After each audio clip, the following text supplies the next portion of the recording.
बिस्मिल्लाहिर्रहमानिर्रहीम, अस्सलाम वालेकुम। मैं हूँ मखदूम शहाबुद्दीन। 19 दिसंबर 2025 जुम्मतुल मुबारक का बाबरकत दिन।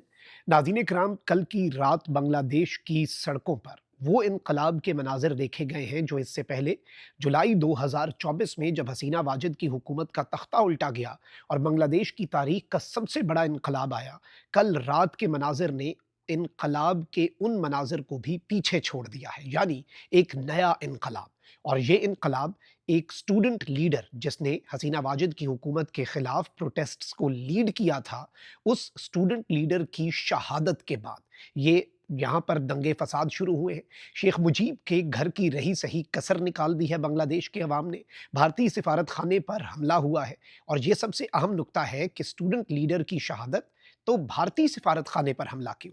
और एक ऐसे मौके पर जब ऑलरेडी टेंशन्स अपने उरूज पर हैं बांग्लादेश और भारत के दरमियान, इन प्रोटेस्ट से बहुत कुछ जो है वो तब्दील होने जा रहा है। इस हवाले से एक्सक्लूसिव डिटेल्स हैं जो आपके सामने रखनी है। लेकिन अगर अभी तक आपने इस वीडियो को लाइक नहीं किया, लाइक ज़रूर कर दें। आपके लाइक्स और कमेंट्स हमारे लिए इंपॉर्टेंट हैं। हमारे चैनल को रिपोर्ट किया जाता है। रिपोर्टिंग का असर ज़ायल करने का तरीका ये है कि आप इस वीडियो के नीचे ज़्यादा से ज़्यादा, एक के बजाय ज़्यादा कमेंट्स करें। और जिन लोगों ने चैनल को सब्सक्राइब नहीं किया, उनसे ये दरख्वास्त होगी कि चैनल को भी लाजमी सब्सक्राइब कर लें। नाज़रीन इकराम, बांग्लादेश के स्टूडेंट लीडर उस्मान हादी, जो कि बांग्लादेश में होने वाले जो प्रोटेस्ट्स हैं उन्हें इन्होंने लीड किया था। उस्मान हादी जो हैं उन्हें गोली मारी गई और इनकी ट्रीटमेंट हो रही थी। सिंगापुर में इनकी ट्रीटमेंट जो है और बड़ी क्रिटिकल इनकी सिचुएशन थी। और अब बांग्लादेश जो है और बांग्लादेश के अवाम इस इनकी असैसिनेशन के अंदर, इनकी शहादत में भारतीय खुफिया एजेंसी रॉ के फुटप्रिंट्स का ज़िक्र कर रहे हैं। बांग्लादेश का मीडिया भी, अच्छा बांग्लादेश में even pro India media outlet जो है उसके दफ्तर तक को जलाया गया है।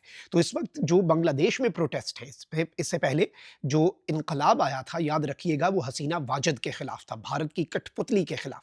और अब जो प्रोटेस्ट और जो इनकलाब है वो डायरेक्टली भारत के खिलाफ इस वक्त इमर्ज कर रहा है। इस वक्त जो अपराइजिंग है, इसके अंदर मैं आपको ये बता दूं कि बांग्लादेश के हादी उस्मान, जिन्होंने 2024 में शेख हसीना के खिलाफ इनकलाब लाने में अहम तरीन किरदार अदा किया था, उन्हें चंद दिन पहले किसी ने गोली मारी जिसके बाद वो जेर इलाज थे।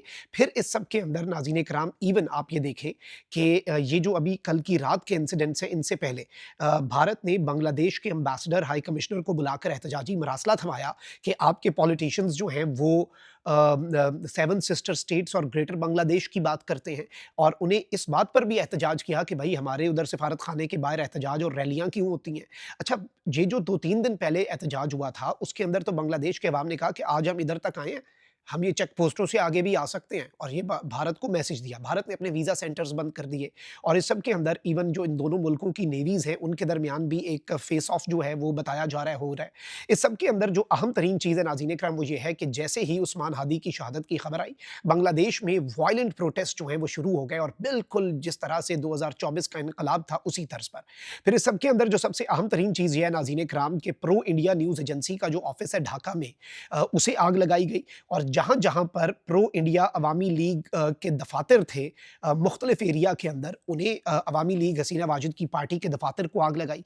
यहाँ तक कि हसीना वाजिद के मिनिस्टर्स जो हैं उनके जो घर थे, साबका मिनिस्टर्स, और यहाँ तक कि एक मिनिस्टर के वालिद का घर जो है उसे भी अवाम ने गुस्से में मुश्तइल होकर, साबका मिनिस्टर का घर, हसीना वाजिद का जो वज़ीर था उसके वालिद के घर को भी आग लगा दी। तो यहाँ से आप ये समझ सकते हैं कि सूरत हाल कितनी तशवीशनाक है।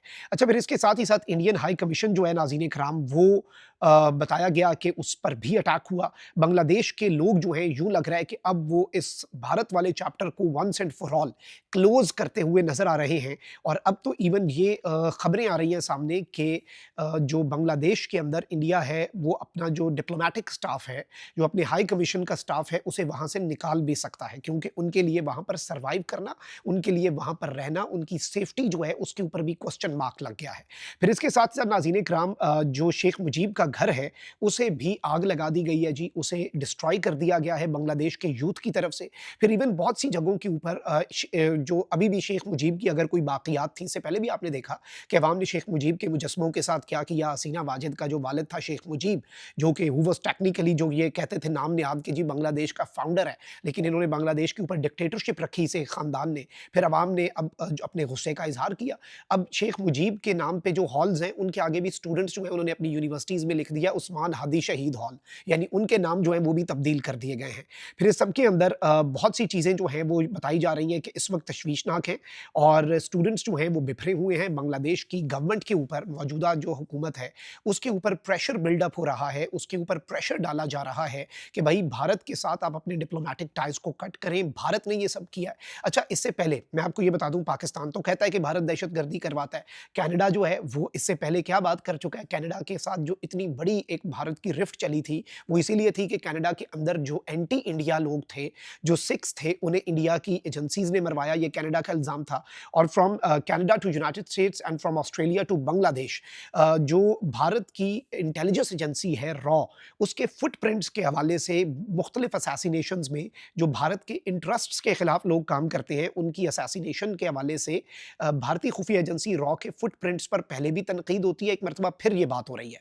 और बांग्लादेश के इनकलाब जो एक मूवमेंट थी, उसके रूह रवां उस्मान हादी की जो शहादत है, उसके हवाले से बताया ये जाता है कि ये रॉ ऑपरेटिव के साथ, ये बांग्लादेश की अवाम और वहाँ के लोगों का ये नैरेटिव है कि that is the reason we are protesting against Hasina और प्रो अवामी लीग लोगों का तो वहाँ पर वैसे ही जो निज़ाम है, लेकिन भारत के खिलाफ एहतजाज इसलिए हो रहा है क्योंकि वहाँ के लोगों का और स्टूडेंट्स का, जो कि बांग्लादेश को लीड कर रहे हैं, जिन्होंने बांग्लादेश को हकीकी मानों में आज़ाद और खुद मुख्तार बांग्लादेश बनाया है, उन लोगों का ये मानना है कि भारत जो है वो इनकी असैसिनेशन के पीछे है। और अब ये एक फुल स्केल जो चीज़ें हैं, देखिए बांग्लादेश जो है वो चाइना और पाकिस्तान के साथ जो पिछले 1 डेढ़ साल में बांग्लादेश की कोऑपरेशन है, जो बातचीत चली है, वो किसी वजह से थी। 7 सिस्टर स्टेट्स के पास बांग्लादेश अपने एयर बेसेस जो हैं इंडिया बॉर्डर के करीब, उन्हें एक्टिवेट कर चुका है।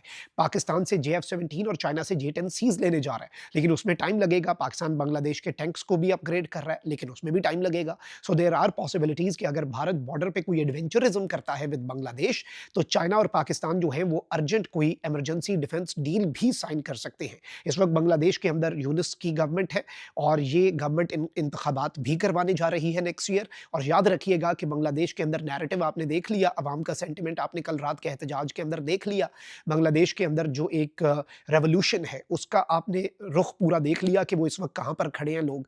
तो इस सब के अंदर हमें एक ही चीज़ समझ आती है कि बांग्लादेश जो है, उसके अंदर अगली भी जो हुकूमत आनी है, और जितनी पार्टीज़ हैं, अवामी लीग तो वैसे ही बैंड है, हसीना वाजिद को तो सज़ा मिल चुकी है, वो इंडिया दे नहीं रहा। मुआहिदा तो है बांग्लादेश के साथ इंडिया का, कैदियों के तबादले का, लेकिन इंडिया हवाले नहीं कर रहा। वो तो इंडिया की एक हठधर्मी है, इंडिया की ज़्यादती है, इंटरनेशनल लॉज़ और बायलैटरल एग्रीमेंट्स की खिलाफ वर्जी है, क्योंकि हसीना वाजिद उनका एसेट है, उसे वो प्रोटेक्ट कर रहे हैं और उसी की खातिर ये सब हो रहा है। हसीना वाजिद के इवन मैं आपको ये बता दूँ कि जब हसीना वाजिद को सज़ा सुनाई जानी थी ट्रिब्यूनल की तरफ से, उससे पहले बांग्लादेश में कुछ ऐसे प्रोटेस्ट्स जो हैं वो करवाए जा रहे थे, जिनके हवाले से ये बताया गया कि भई उसमें बांग्लादेश की हुकूमत और यूनुस गवर्नमेंट के खिलाफ, और उस वक़्त भी बांग्लादेश के लोगों ने ये बात कही और मीडिया ने और उनके जो एक्टिविस्ट हैं कि इसके पीछे भी भारत है और भारत जो है वो अपने ऑपरेटिव्स को यूज़ कर रहा है वायलेंस बांग्लादेश के अंदर फैलाने के लिए। लेकिन अब डायरेक्टली लोग जो हैं वो भारत के जो बाक़ियात हैं, अवामी लीग की जो बाक़ियात हैं और भारत की एम्बेसी, ये एक बड़ा स्टेप है और ये भारत के लिए एक बहुत बड़ा सेटबैक है। और इस सब के अंदर इवन ये बात बॉर्डर पे कशीदगी तक पहुँच सकती है, इसके इम्कानात बहुत ज़्यादा बढ़ चुके हैं। अपना बहुत ख्याल रखिए। अल्लाह निगहबान। पाक